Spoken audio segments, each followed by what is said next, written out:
The troubled Middle East. In conflict with themselves and with outside powers, Middle Eastern nations have smoked, have burned, but the region has not exploded. Yet. For more than a lifetime, Britain and America have projected power into this crucial, dangerous place. Over the past 2 decades, they have intervened in Afghanistan, Iraq and beyond. But they have grown weary. They are tired of fighting. The Americans withdrew from Iraq. They are withdrawing from Syria. They are withdrawing from Afghanistan. A new administration has said, America is back as a confident world power. But in reality, America is continuing to back out. Even with heavy British and American intervention, the Middle East has been a danger zone. As they have left, other powers have begun to take advantage, racing to arm themselves and gain control of oil, trade, and holy sites. This is a concoction for world war. The Trumpet Daily.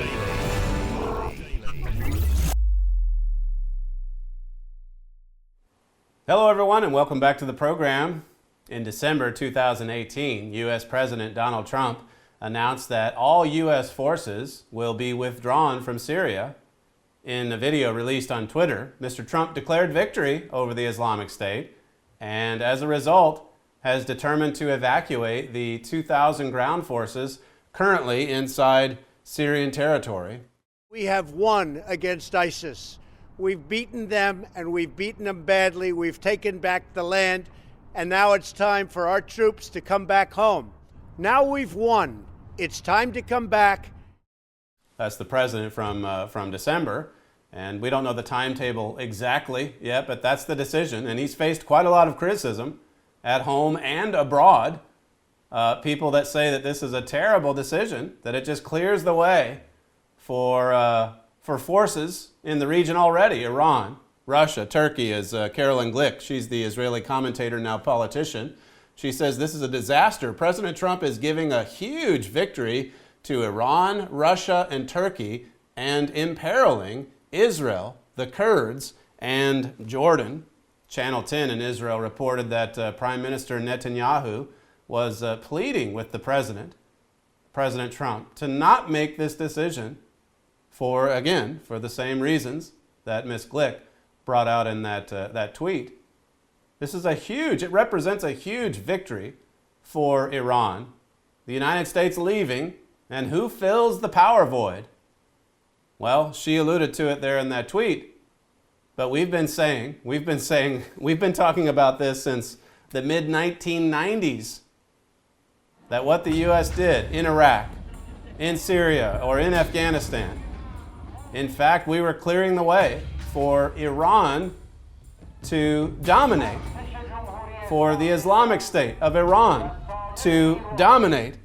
Here is a quote from Yale Global, January 29th. It says, soon after announcing U.S. withdrawal from Syria, the Trump administration crowed about Iran's retreat. In reality, within Syria and across the region, Iran has gained ground. Now that's been the truth. That's been the truth these past couple of decades. Those are the facts on the ground. They've been expanding their sphere of influence. They've been gaining power. Iran. Here's another one. This is from the U.S. Commander, Central Command, Joseph Vodal. He says, we don't have, this is back in, I think, September or October of last year. He said, we don't have a counter Iranian mission here. We have a defeat ISIS mission, talking about the mission in Syria at that time. But I do recognize that our presence, our developments of partners and relationships down here does have an indirect effect on some malign activities that Iran and their various proxies and surrogates would like to pursue down here. That's a carefully worded statement saying that we're not here to go after Iran, we're here to go after ISIS, but we also understand that just having a base here is important. It sends a message.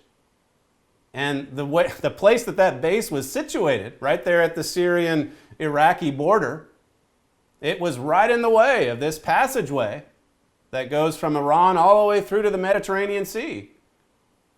a huge strategic advantage for the United States to just maintain that one base.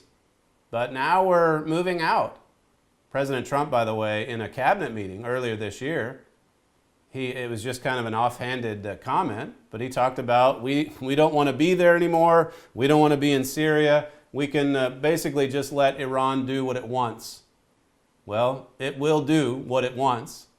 Let me take you to a prophecy that we've referred to so many times over the years on this program. This is Daniel 11.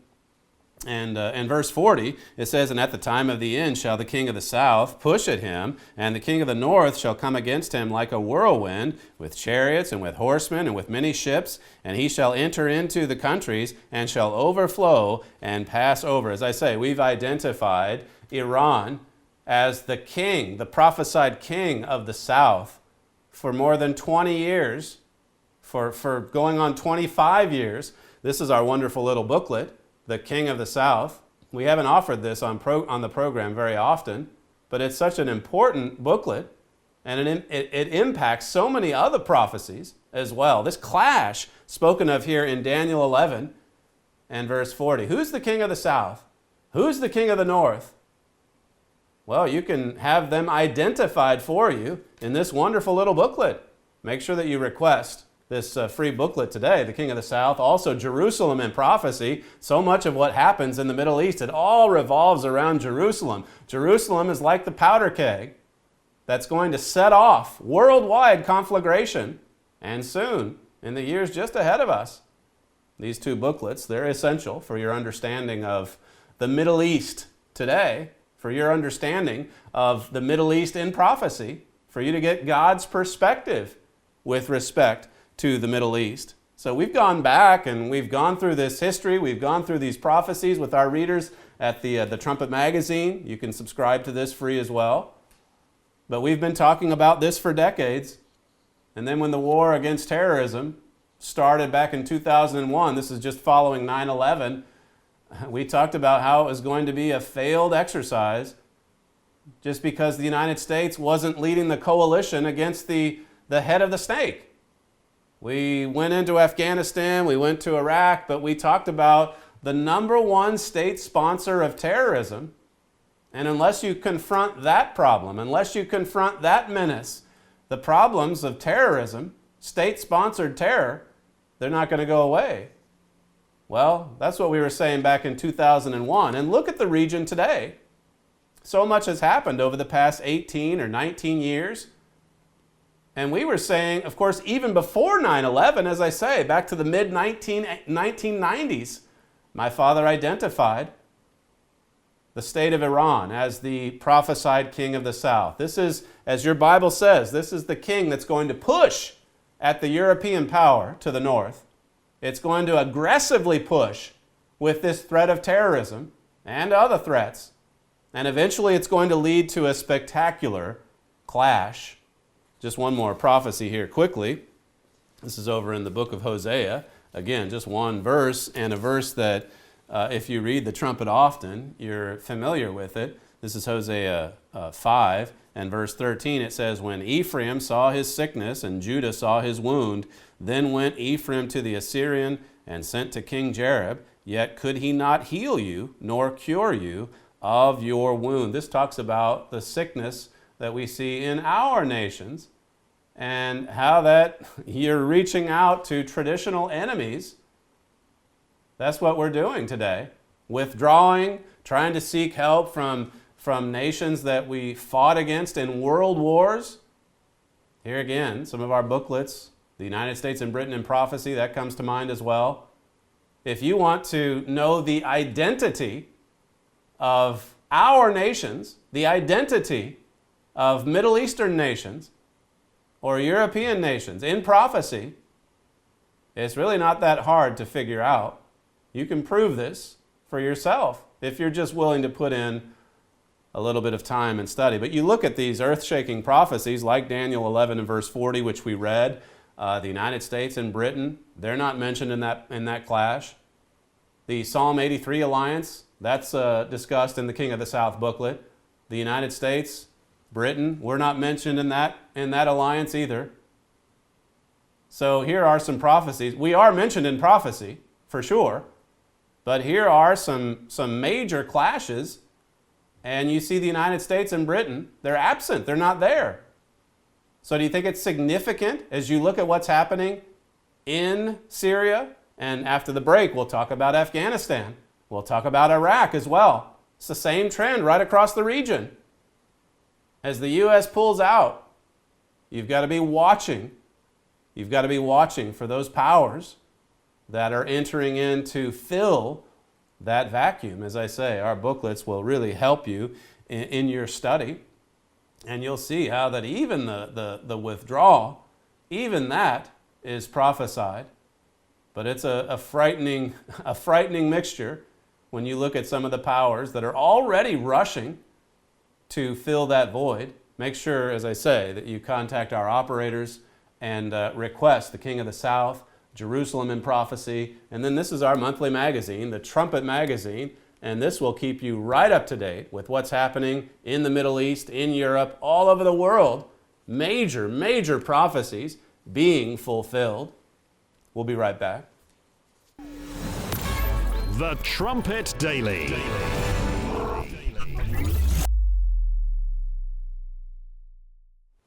So we've talked about President Trump's announcement in December that the United States would pull out of Syria.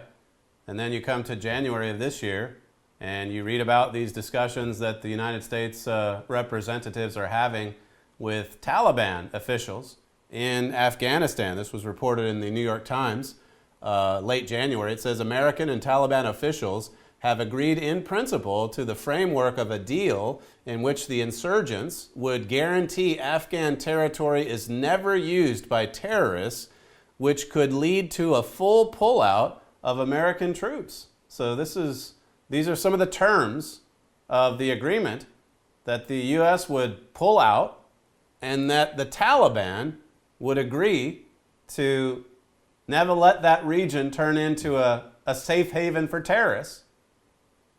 So we're basically having to take the Taliban at its word.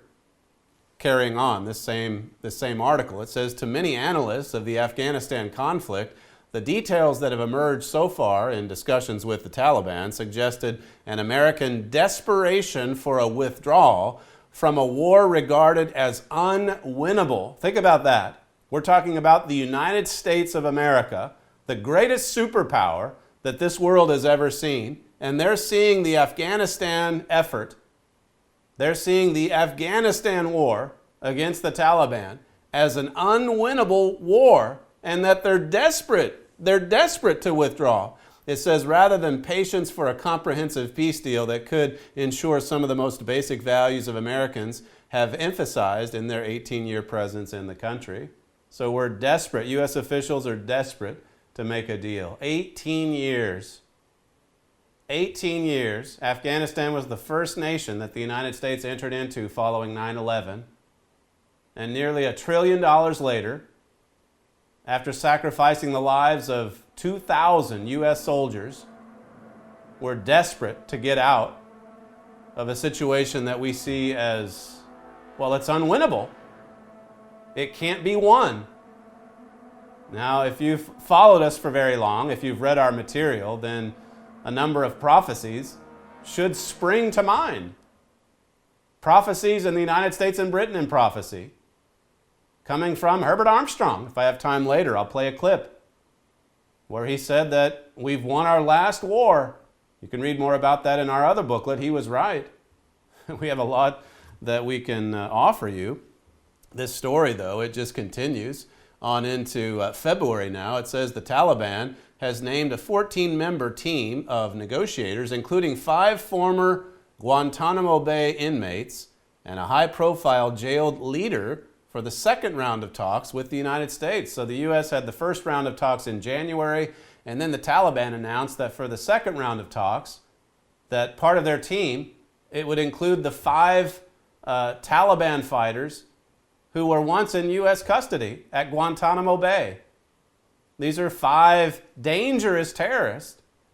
You have to go back to 2014, this swap for this U.S. soldier that deserted his post, and the previous administration traded these 5 chiefs, these 5 dangerous Taliban chiefs, for an American deserter. A lopsided swap, if ever there was one. And again, why is it that the U.S. keeps coming out on the bad side of these deals? Continuing on, this is now from the Los Angeles Times. It says, in 2014, as Islamic State militants were seizing large chunks of Iraqi territory and advancing toward Baghdad, hundreds of thousands of volunteers rose to the capital's defense. They joined the Shiite-dominated militias known in Arabic as the Hashad al-Shabi. Notice this, though many of the militias were funded by neighboring Iran, they became a crucial part of the U.S.-led campaign to defeat the extremists. And so you remember that time. ISIS was getting all of the attention. ISIS was in the news because of these horrific acts, these beheadings, burning people alive, and so on. And so in a lot of ways, the U.S. forces were working alongside these Iranian militias to crush ISIS. This article continued. That campaign all but ended last year with the defeat of the Islamic State, but the Hashad is not demobilizing. In other words, these Iranian militias, they haven't left.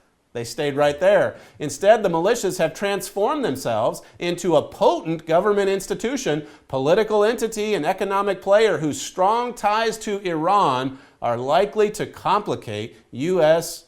foreign policy in the region. And then the rest of the quote talks about how that, here again, Iran comes out on top. So ISIS was getting all of the attention a few years ago, but then you look at it in the end when the dust settles, and who wins? Now the U.S. wants to get out of Iraq as well. So we're leaving everywhere. Notice, though, going back to ISIS and all of the attention that it was getting in 2014 and 15 and so on, notice what my father had to say on his program, The Key of David. We see the ISIS terrorists doing all of these violent acts and all of the bloodshed, cutting off people's heads. And it really has attracted the attention of this world, but in many ways it is a distraction from the real danger in the Middle East and in the world. Now you can see why it attracted a lot of attention, but like he said, in many ways it was a distraction because it took our eyes off of the head of the snake, the number one state sponsor of terrorism. Let me take you to Leviticus chapter 26. I mentioned these verses in the first segment, Leviticus 26 here, and verse 20 to begin with. Notice it says, and your strength shall be spent in vain, for your land shall not yield her increase, neither shall the trees of the land yield their fruits. Strength being spent in vain. This is an end-time prophecy, and God says, you might have strength, but you're going to spend it. And it's going to be spent in vain. Trillions and trillions of dollars, thousands and thousands of lives, blood spilled all across the region. And now, just in recent months, you have a U.S. president saying, look, let's just get out. It's unwinnable. We can't, it's a lose-lose situation for us. Just back up to verse 19 in the same chapter. God says, here's the cause. God says, I will break the pride of your power, and I will make your heaven as iron and your earth as brass. This is a prophecy, Leviticus 26, that Mr. Armstrong really does flesh out in the U.S. and Britain in prophecy. Strength being spent in vain, God breaking the pride of our power. Have we seen that? You compare U.S. history just from a few generations ago to what's happening right now. Same with Britain. What about the United States and Britain? What about our standing in the world today? What about fighting a war in Afghanistan that many have concluded is unwinnable? The single greatest superpower in world history. And with respect to Britain, Britain's decline started sooner, obviously, than the United States, but Britain had the greatest empire in world history. And we're living in a very, very different world today. But let me just point you again to our Trumpet magazine, our Trumpet writers, in this case, the late Ron Fraser, who wrote this back in September of 2006. This is early on in the war against terrorism. And he says here that the trouble is America's invasion forced the Taliban's retreat. This is talking obviously about Afghanistan. It forced the Taliban's retreat, but not its defeat. Taliban leaders and supporters melted into the rugged, impenetrable hills, licked their wounds, and planned their return. The reality is that in keeping with its consistent, misguided policy practiced since the Korean War, the U.S. simply refused to vanquish the enemy in Afghanistan, a policy that America still plays out in Iraq to this very day. It's the same policy of failure over and again in all of these nations. And it's very significant when it comes to Bible prophecy. With respect to Bible prophecy, very, very significant. Now, Mr. Fraser there in that article talked about policies that went back as far back as the Korean War. And Mr. Armstrong in the United States and Britain in prophecy, he talks about that. And again, he was writing about that back in the 1950s and 60s, saying boldly that America had won its last war. This is what he said in a message he gave in 1984. And God has broken the pride of our power, and the United States has won the last war it's ever going to win. Listen to me, brethren. The United States has won its last war. We will not win any more. God did win the First World War for us and then the Second World War. But He did not win the Korean War for us, nor the one in Vietnam. And He is not going to win in Central America. And He did not win when we tried to send a task force over to rescue our people in Iran. That's about 3-4 years ago now.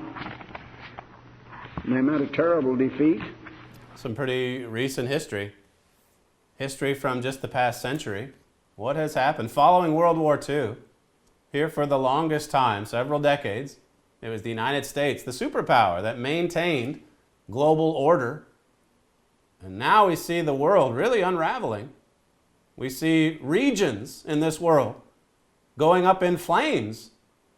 Here again, just think of that prophecy in Daniel 11. I know I read it in the first segment, but it says, and at the time of the end, this is happening at the last days, the time of the end, it says, shall the king of the south push at him, and the king of the north shall come against him like a whirlwind, with chariots and with horsemen and with many ships, and shall enter into the countries, and shall overflow and pass over. This is talking about a crusades-like clash right out of the pages of your history book. Catholic Europe against Islamic, radical Islam in the Middle East. We've seen it happen in history, and more important still, it's prophesied in your Bible. It's prophesied in Daniel 11. And we write about it at length in these two booklets, Jerusalem in Prophecy, and of course, the King of the South. If you don't have these in your library yet, make sure you contact our operators. We offer all of our material at no cost or follow-up to you. It's the same with our magazine. You could subscribe to that freely. There's no cost or follow-up. Thank you for joining us today, and we'll see you next time.